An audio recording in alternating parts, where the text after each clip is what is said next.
There's nothing special about this particular question, but it's where we left off. We had those 4 solutions, and they were all legitimate solutions. In other words, there were no extraneous roots.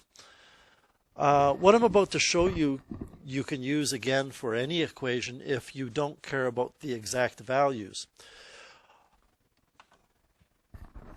The bottom line is, if I asked you what the graph of y equals x squared minus 2x minus 6 as an absolute value function looks like, you have the skills that would allow you to be able to graph that.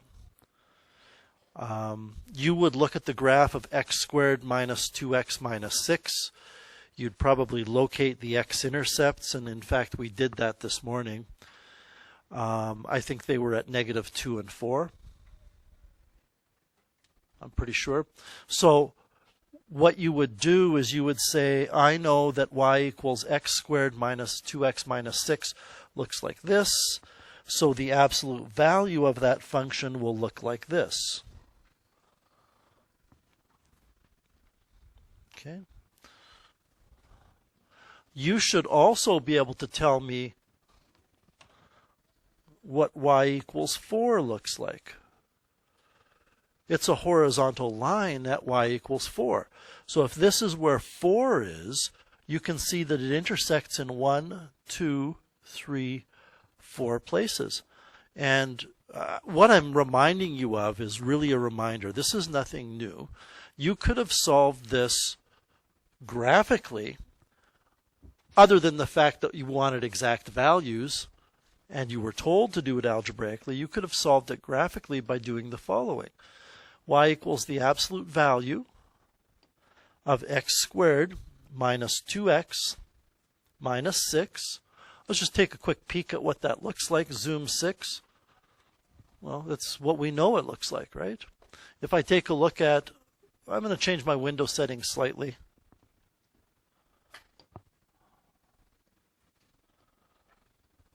I just want to, make this a little bigger.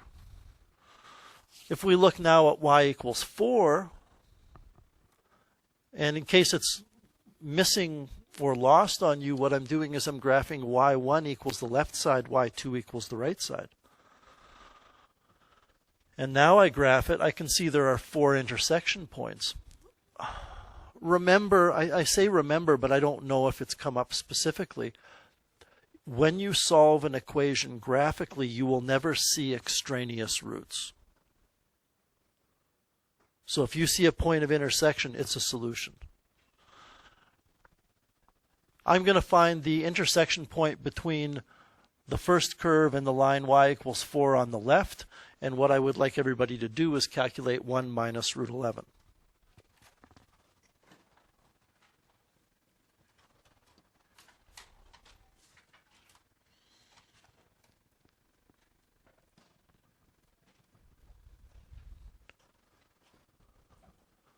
You should get -2.31. That's the solution graphically. Take a look at my solution there. I don't know if you can see it. I'll drag it out of there and make it a bit bigger for you. I just found the point of intersection, and you can see the x-coordinate is -2.316625, which should be what you get when you take 1 minus the square root of 11. If you want an exact value, this method on your calculator is not going to work. But if you were faced with a multiple choice question, it would work, because you could check your answers that you get for the points of intersection against the answers in the actual question. Anyway, I want to show that to you, and we're going to move on now. We went over, I think, any questions that you had from last week this morning, so we're going to be looking at the next lesson, which is the first part of reciprocal functions. I don't know if you've noticed, but on the sideboard I've got Unit 5 exam. That's the unit we're on right now, Monday, December 6th. So we have 2 lessons to cover this week, today and tomorrow. Wednesday and Thursday we'll be reviewing, and then Monday we come in and write the exam. We're going to be looking at, this is kind of hard to follow. In this unit, we dealt with radicals and radical equations. And then we looked at look at everything we did with absolute values. We looked at absolute value functions and absolute value equations. Well, now what we're going to look at are called reciprocal functions. Just like everybody, if you know what this function looks like, this is what we've already learned, then you should be able to tell me what this function looks like. And the function, the absolute value of f of x, is just the graph of y equals f of x with anything negative folded up above the x-axis.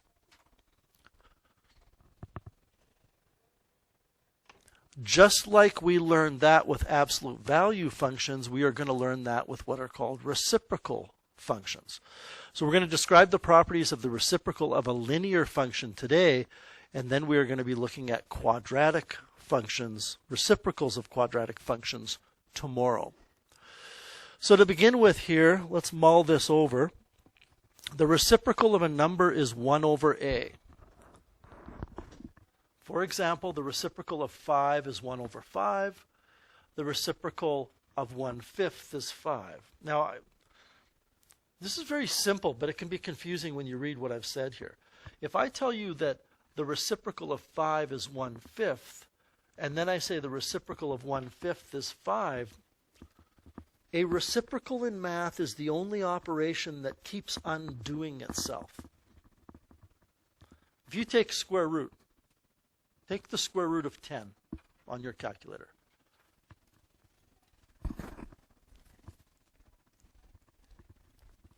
Now take the square root of that.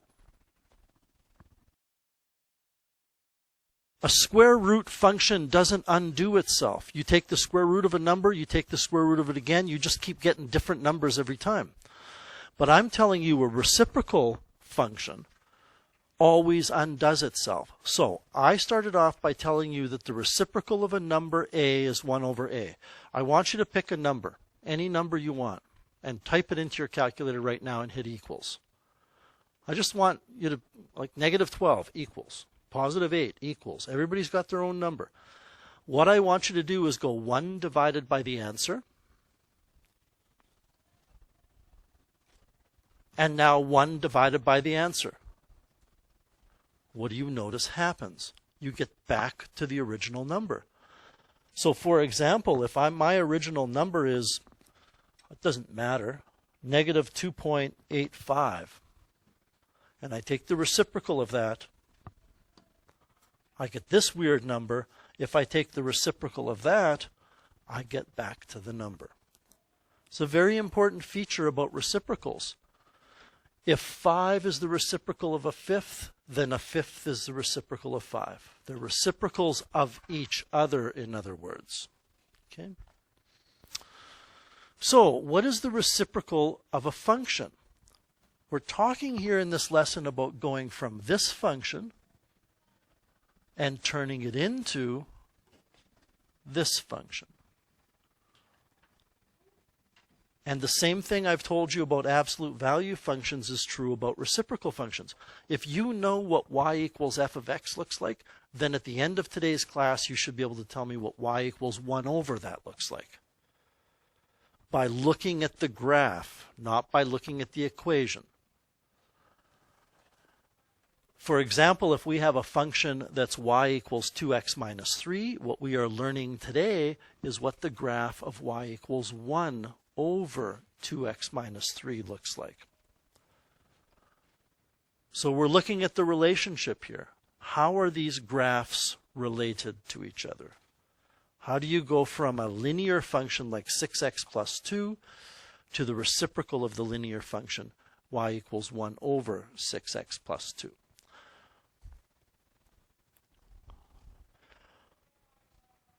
Oh, I'm going to cut to the chase a little bit here. If we call this f of x, and we call this g of x, f of x is another way of saying y. Okay? If you take a look at what g of x is, the y-coordinate for g of x is 1 over 6x plus 2. But that's 1 over f of x. This is kind of the whole point. And all this means is when you go from one function to its reciprocal, the y-coordinate gets reciprocated. If 6x plus 2, for example, let's put 1 in. You can use your calculator or your brain to 6x plus 2. I want you to figure out what we get for the y-coordinate here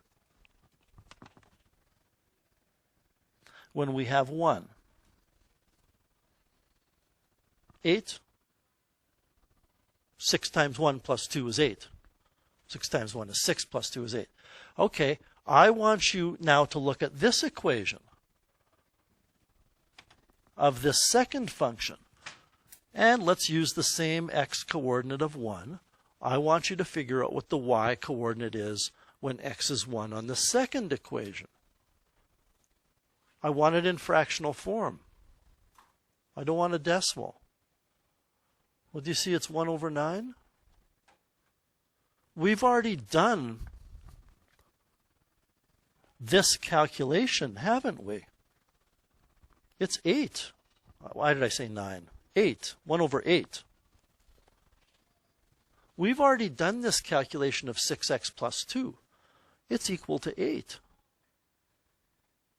So if the y-coordinate on g of x is 1 over 6x plus 2, it's equal to 1 over the y-coordinate, the old y-coordinate. This is the biggest thing that you need to understand here today is all that's happening. Now, there's a little bit more, but one of the most important things that's happening is it's the y-coordinate that gets flipped, for lack of a better word. As a warm-up, we're going to go through some important features of reciprocals. What type of number do you always get when you take the reciprocal of a positive number? Well, you will get a positive number because you're taking 1 divided by that number. And that may be obvious, but it's a very important idea when we sketch these graphs that we're going to get to today. What does this mean? I want to always take this back, everybody, to this thing that I started off with. That this is an original function, and we do something to it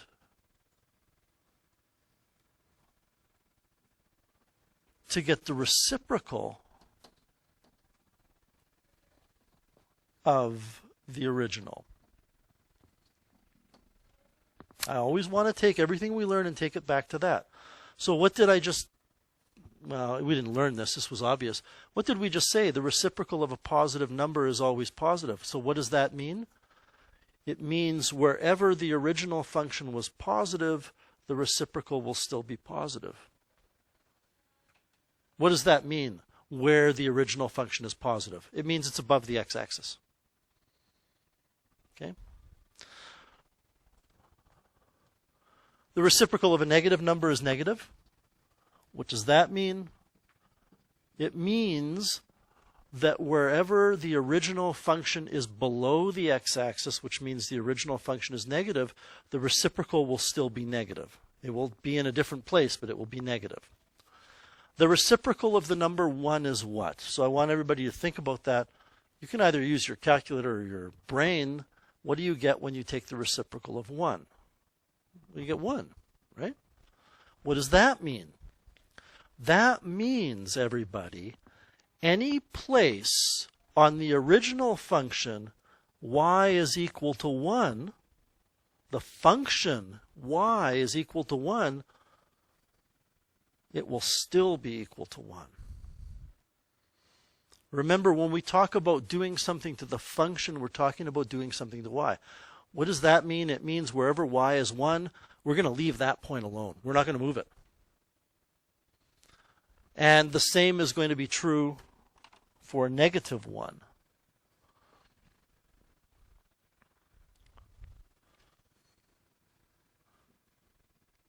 If y equals 1 or negative 1, the point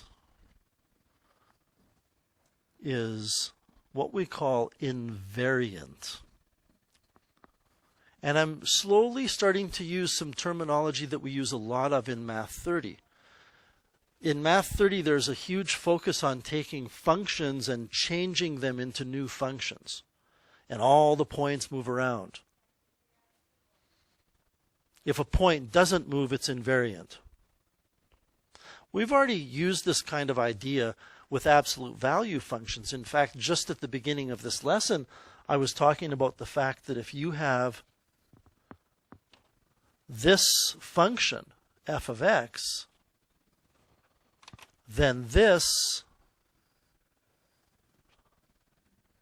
is the absolute value of f of x. So we've taken an original function which I've drawn in red and we've changed it into a new function. Now, this point right here on the original function is invariant because it didn't change. In fact, everything here is invariant. When we did the absolute value of a function, there was a whole bunch of invariant things. The reciprocal of a number 0 is, I want you to figure out for me what we get when we take the reciprocal of 0.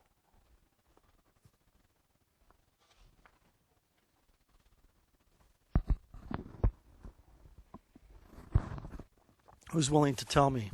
Isaac? It doesn't exist. We like to say it's undefined. That's going to cause some problems because if you're following along with me so far, what I'm telling you is, and I want to take care with this explanation. When you have an absolute value function, you take a look at a point on the function, and if it's negative, you flip it up, right? That's the rule. So really, with an absolute value function, when we go from f of x, when we go from f of x to the absolute value of f of x, the points moving have a rule. And the rule is this. If y is negative, change the sign.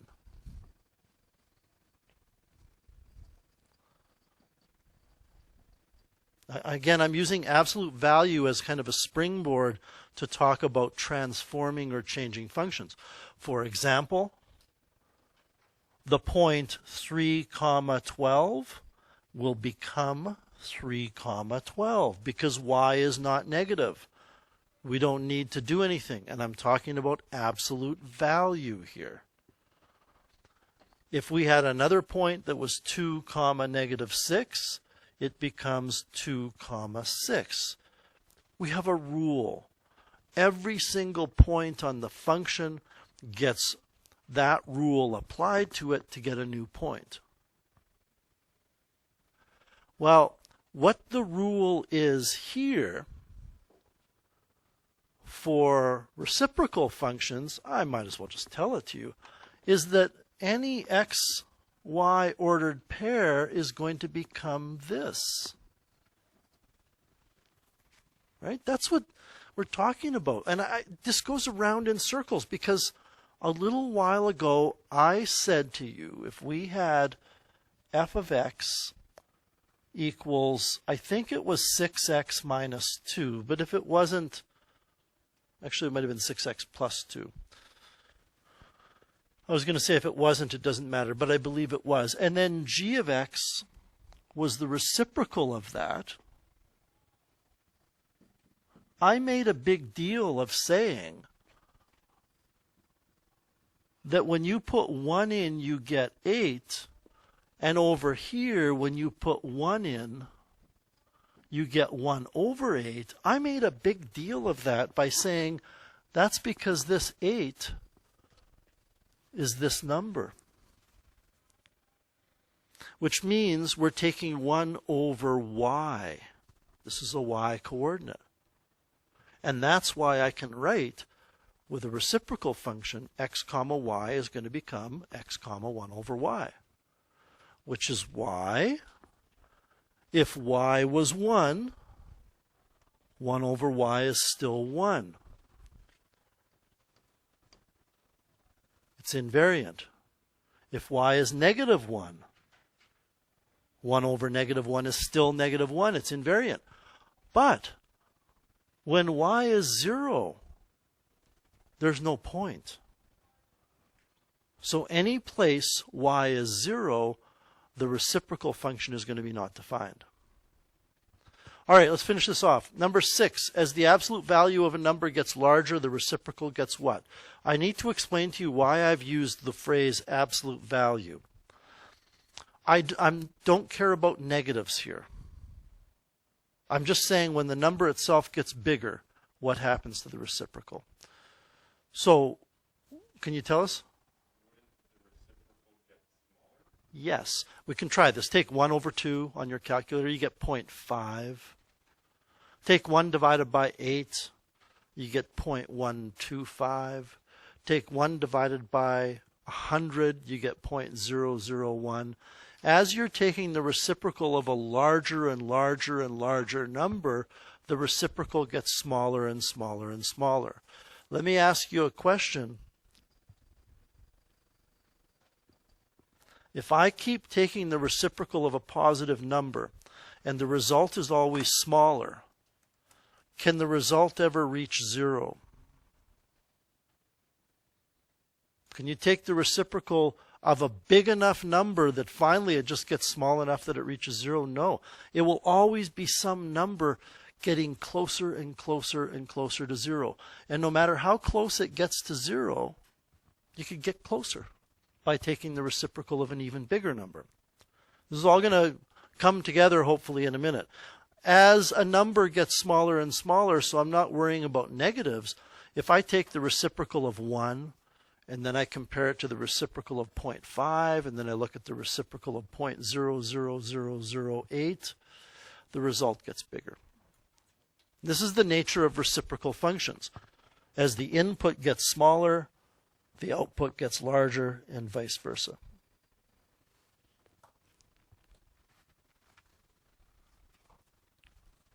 All right, let's take a look then at example 1. Consider the two functions y equals f of x and y equals 1 over f of x, where f of x is x. Oh man, this can be confusing or not. All I'm saying is the first function is f of x equals x. The second function is g of x equals 1 over x. But if x is f of x and g of x is 1 over x, then g of x is 1 over f of x. G of x is the reciprocal of f of x. So we're going to make a table of values for the first function, f of x. If x is 10, what's f of x? Well, negative 10 rather. It's negative 10 because f of x is equal to x. Y is equal to x. The bottom line is if y equals x, whatever the x coordinate is, that will be what the y coordinate is.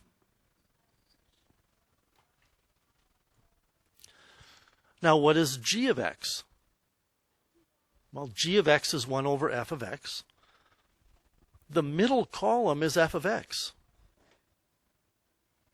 So 1 over negative 10, negative 1/10. I would prefer that we keep our numbers in fractional form. 1 over negative 5 will be a negative number, negative 1 over 5. 1 over negative 2 is negative 1/2. 1 over negative 1 is negative 1. That doesn't change. In other words, everybody,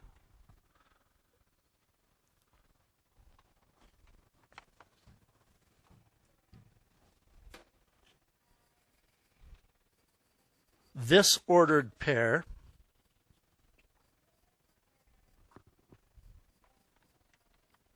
is on f of x,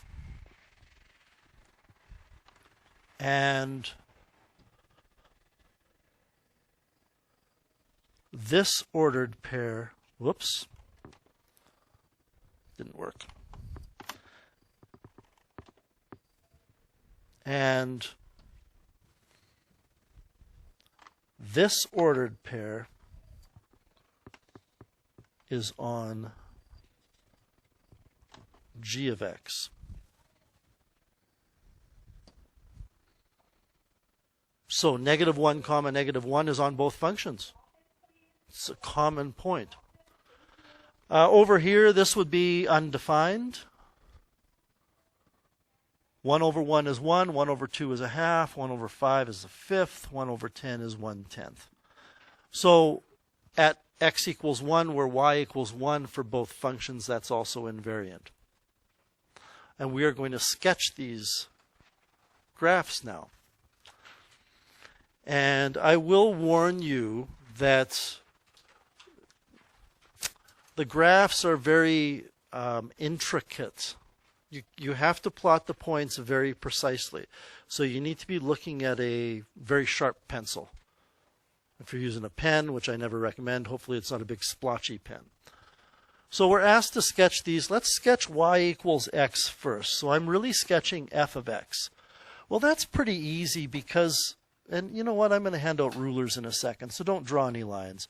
If y equals x, then any time x has a number, y has that same number, right? And they don't have to be integers. They could be any points along here. You should probably be familiar with y equals x. So what does y equals x look like? Well, it's going to be a line at a 45-degree angle that goes through the origin. And I don't particularly care if you have actual points there or not. I drew them as big splotchy points so that you would know where to put those particular points. I don't really care too much about the fact that the line goes on to infinity. We know it goes on to infinity in both directions. In other words, I didn't put arrowheads on the end of it, but that isn't my concern today.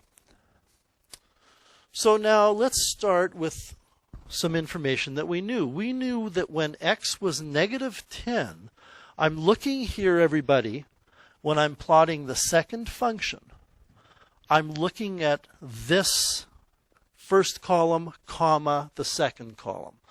So -10, comma, -1 over 10. Holy smokes. -1/10. So we go over to -10. Let me just think about this for a second. You're going to be plotting a point.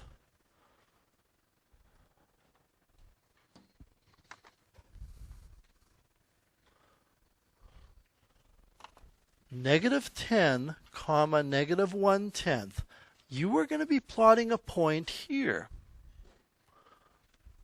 Maybe even closer, right? So don't panic yet. Just keep in mind that there is a point over there that's really close to the x-axis.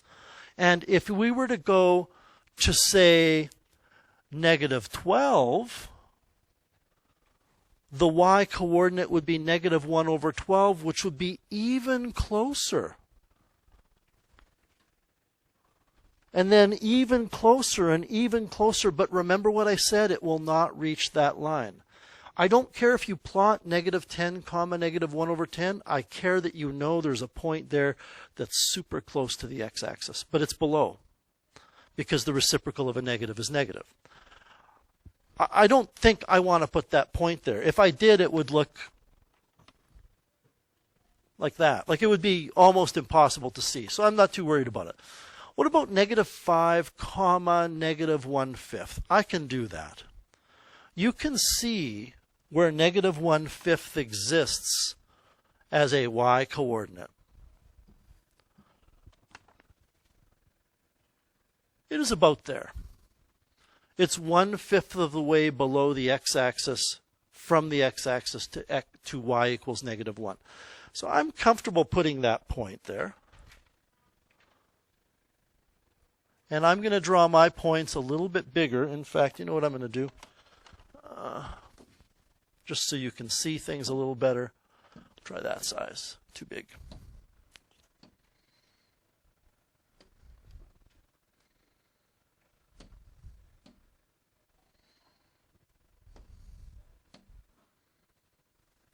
There we go.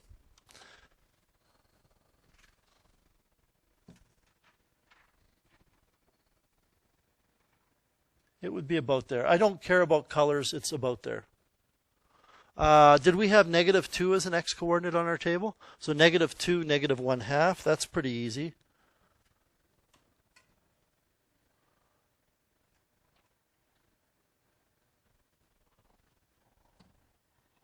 Negative 1, negative 1.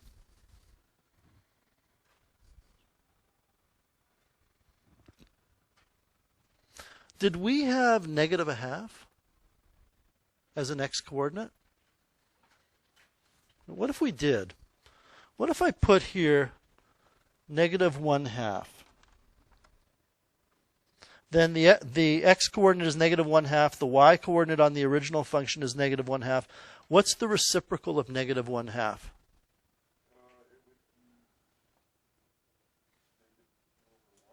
Negative 2. Flip it over. And what we see happening vertically is the same thing we saw happening horizontally against the x-axis. Now we're seeing it happen vertically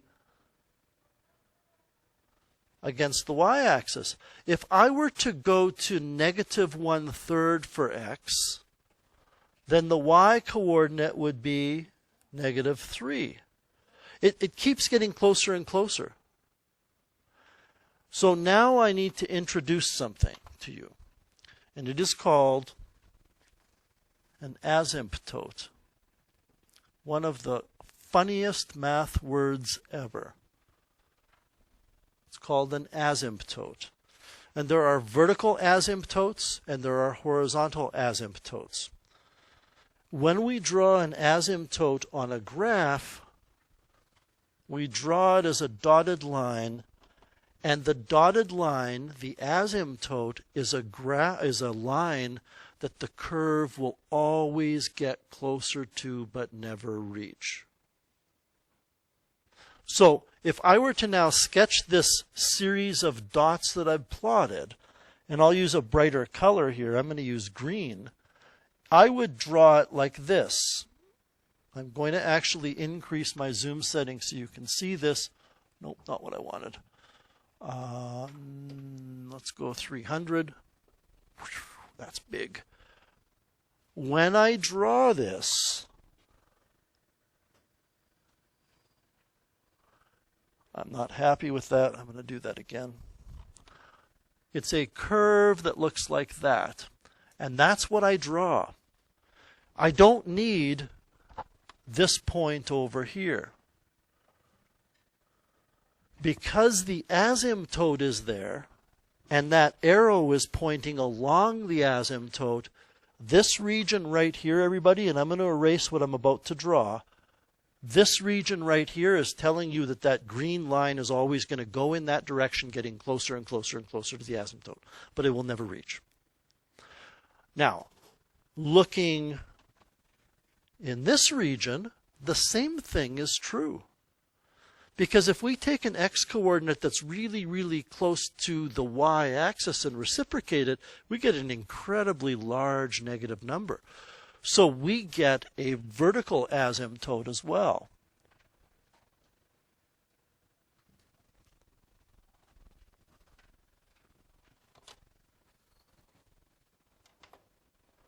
So this graph of 1 over x also has a vertical asymptote.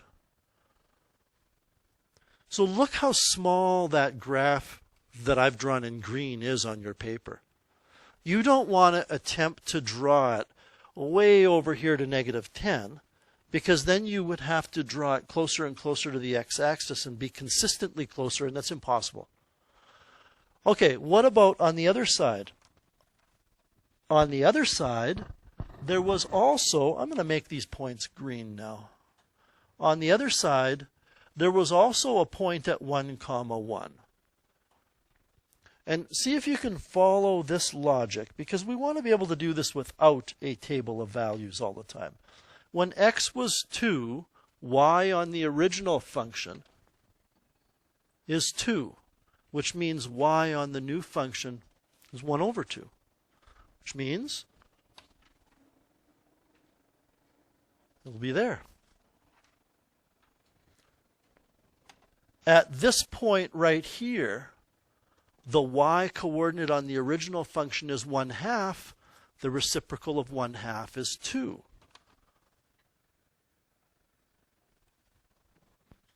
Which means this graph also contains a piece in quadrant 1. Let's be very clear here that the green graph is g of x equals 1 over x, and the original graph in red is f of x equals x.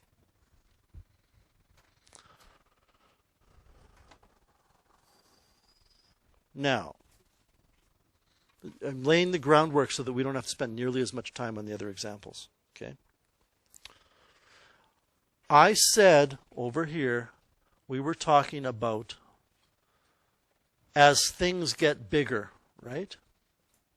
And what I'm going to suggest to you now, as things get bigger or as things get smaller, is since these two functions are opposites of each other, they're reciprocals of each other, as one goes up, the other goes down. Just let that sink in. As one of these functions increases, the other decreases. But what do we mean by increases?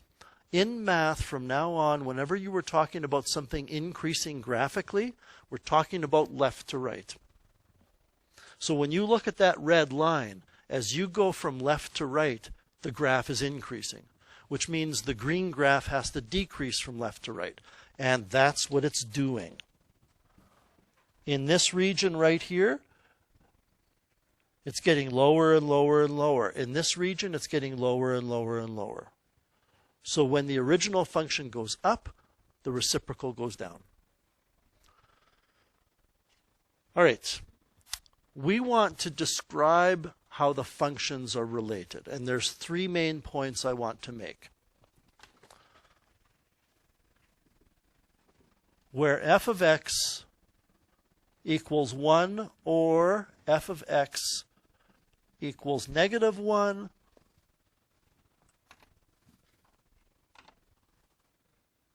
the points are invariant.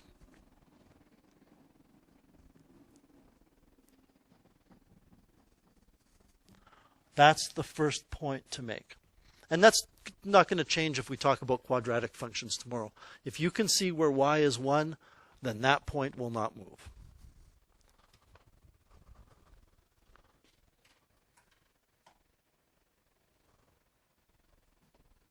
Where f of x increases, g of x decreases.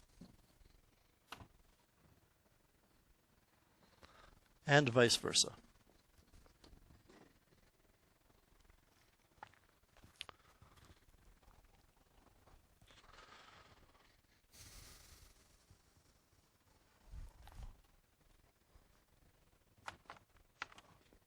Where f of x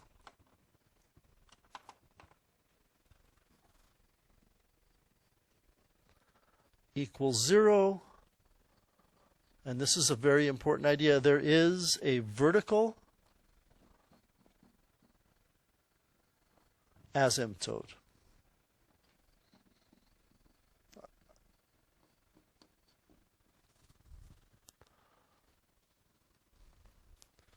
I want to check here. Today is the first day you've ever seen that word asymptote? I would think so, but I wanted to make sure. I have not talked about the horizontal asymptote, but what you can make a mental note of is that in this course, the horizontal asymptotes are always on the x-axis. Okay? So what is it I mean when I say when f of x is 0? On this graph, y equals f of x looked like this. So where is f of x 0? Well, here f of x is 5. Here f of x is -5. This is the point where f of x is 0, so you get a vertical asymptote through that point. The horizontal asymptote is always the x-axis. We're going to come back to those three key features whenever we sketch a graph. Wherever f of x or y equals 1 or negative 1, we have invariant points. Wherever f of x is 0, you have a vertical asymptote. And then if the original function is going up, you have to draw a curve that's going down and vice versa. So let's take a look now at example 2. F of x is 2x plus 5. Determine the reciprocal function. Well, I could probably, if my dog could hold a pen or a pencil, I could probably train my dog to answer this question. She wouldn't really understand what's going on, but I could get her to do it. It's a pretty simple thing. If f of x, better make sure I wrote it down correctly, otherwise I'll look like a fool. If f of x equals 2x plus 5, 1 over f of x looks like y equals 1 over 2x plus 5. Determine the equation of the vertical asymptote. Okay, all of a sudden it seems like it got tough all of a sudden. But it isn't, because remember what I've told you. There is a vertical asymptote where the original function is 0. So if the original function is y equals 2x plus 5, where it's equal to 0 is where 2x plus 5 equals 0. And this should, as soon as we get an answer here, it should make sense. Is there a question with what I've written here? Jeff, do you have a question?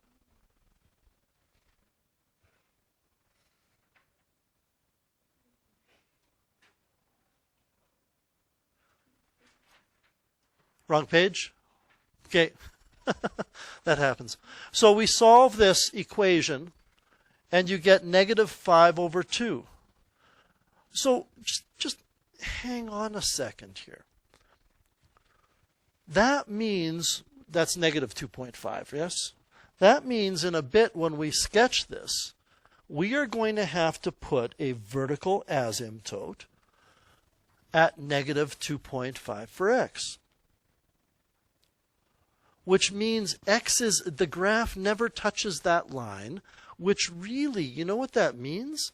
It means that x cannot equal negative 5 over 2. It's not allowed. Why? Put negative 5 over 2 or negative 2.5. Put negative 2.5 in here for x and calculate the value of this thing. I hope some of you immediately see what's going to happen. And the rest of us are going to discover what's going to happen as soon as you try to calculate it. When you put negative 2.5 in for x, the bottom of that expression becomes 0. And then you're left with 1 over 0. Can't do that. You cannot divide by 0. So it's not allowed. So there's our vertical asymptote. Now we put it together. We're going to sketch this function.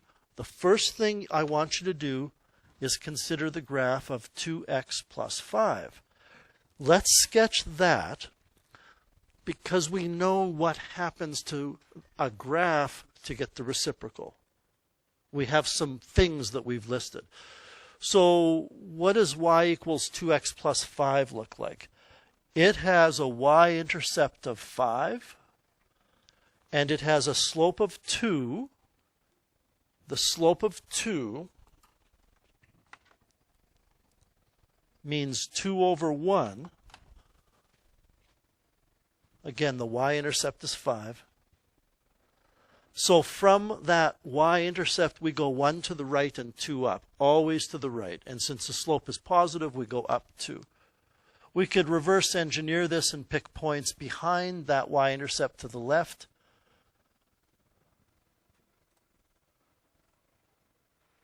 Ooh.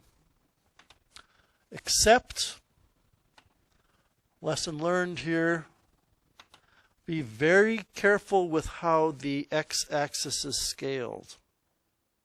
We go over 1 and up 2, but 1 is 2 squares horizontally. So this is going over 1 and up 2. And be careful with that, because your textbook is famous for having different scales vertically and horizontally.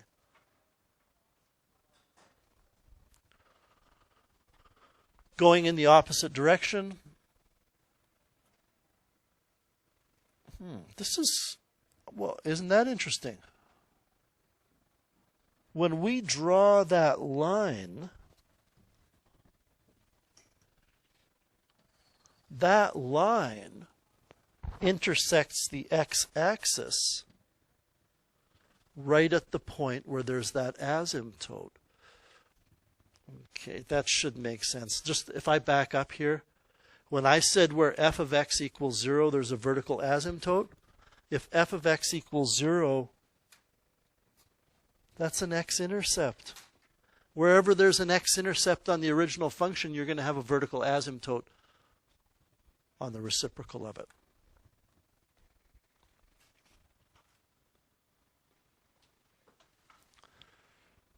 Are there any invariant points? Okay, here's my eyeball. This is my eyeball. I am going to look here. Why am I looking there? Because that's where y is 1. And I know wherever y is 1, it's invariant. And that means this point is invariant. I'm going to look at -1. Oh, there's a point right here where y is -1, and it's invariant.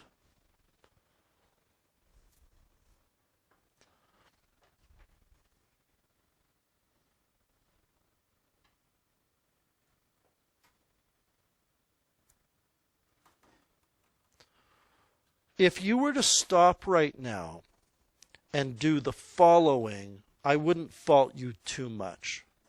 Mr. Way said when the graph goes up, the reciprocal goes down. I know that the x-axis is also an asymptote. So if in this region right here, and I'm going to erase this circle in a second, in that region right there, the original function is climbing, then the reciprocal function must be going down. If you did that, I would be fine with that. Okay? And you could use the same logic here. I would be fine with that. However, remember that what happens is this. This is all that happens when we go from the original to the new. So, be very careful here. Think carefully. What is the y coordinate right here on the original function? It's 3, isn't it? So you could say that -1, 3 is going to become -1, 1/3. You take the reciprocal of y. And when you plot that, you would get this point down here, roughly. So I think it's a good idea that you know how to pick individual points and reciprocate them to get new points. But ultimately, though, the stuff that I've drawn in green is the answer to this question.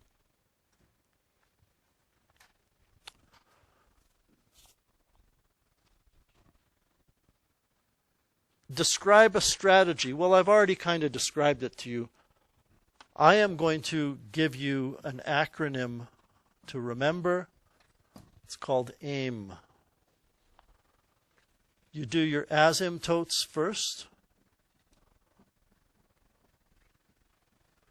You do your invariant points second.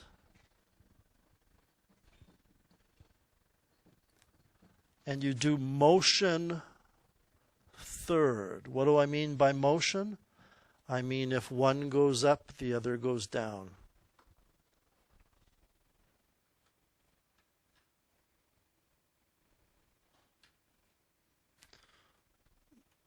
there's a lot going on here, but if I were to take a look at another function, I'm not even going to give you the equation of the function. I am going to sketch a function. There it is. And I said to you, sketch the reciprocal of it, aim, asymptotes. There will always be a horizontal asymptote on the x-axis. Wherever there's an x-intercept, there will be a vertical asymptote. Still with me? I, invariant points. You look at y equals 1, and I am going to blow this up. Yeah, I'll go 300 again.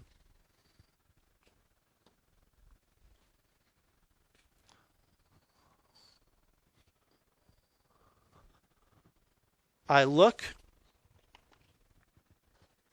at y equals 1, and I see a point here. I look at y equals -1, and I see a point here. I don't want you to get confused by the y-axis. It's a really bold, prominent line right now, so I'm just going to... apparently you can't dim it. Okay. I won't then. I was going to try to fade it out. So now, what is this line doing left to right? That's I, invariant points. What is the line doing? Is it increasing or decreasing?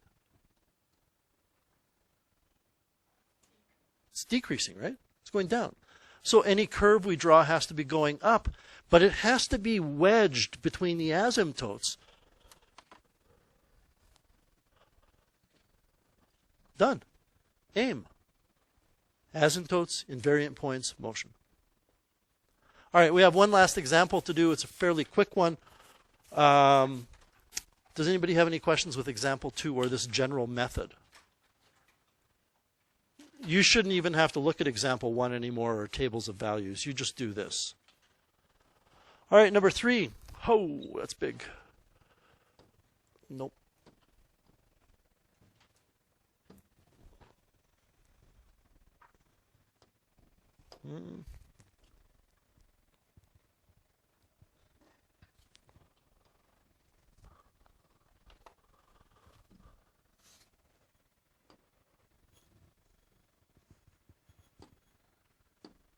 All right. The curve we're given is the reciprocal of some linear function. What's the equation of the linear function? Okay. Well, first of all, the linear function has to go through this point on the x-axis. Otherwise, there wouldn't be a vertical asymptote there. So it's some graph that goes through that point. It has to go through another point as well. And this takes me back to the beginning of what I talked about with reciprocals. Remember, it's x comma y changes to x comma 1 over y. And what I told you to begin with is that a reciprocal just keeps bouncing back and forth.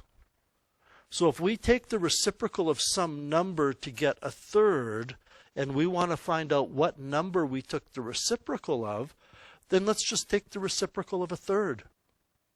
And it will take us back to the beginning. And it's going to be 3. Which means that this point, everybody, right here,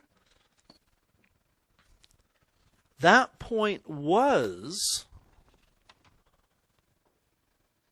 here before we reciprocated the function.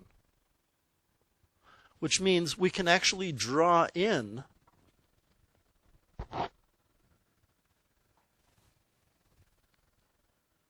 the linear function. That's the linear function whose equation we want to find. And finding the equation of a linear function is grade 10.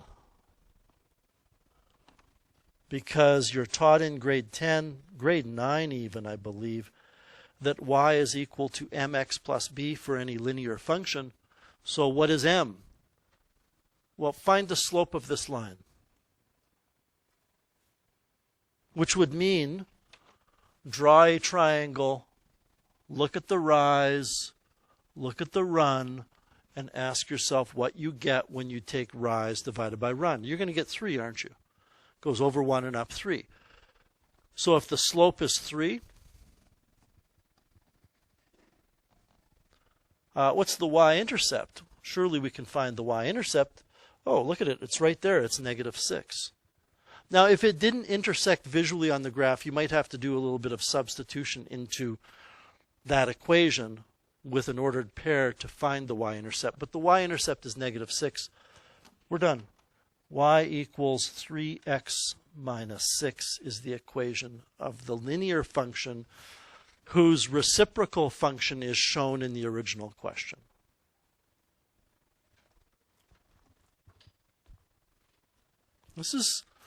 This whole unit's full of tricky stuff. The math I like in this unit most is the radical stuff because it's numbers and it's algebra. It makes sense to me. This graph stuff is pretty tricky. On page 403 of your textbook, there are a series of questions. You can, whenever it says, copy the graph and sketch, you can just do a freehand one. If you require graphing paper, I've got some graphing paper somewhere here that I will put on this desk as soon as I figure out where I put it. I think I just figured it out.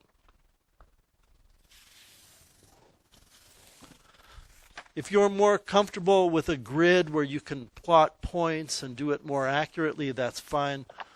If I ever expected you on an exam to sketch a graph, I would have the graph on grid paper on the exam. So get to work on those, and tomorrow, all we're going to do tomorrow is we're going to do the same thing with quadratic functions. They look a little bit different, but the same basic idea. Aim.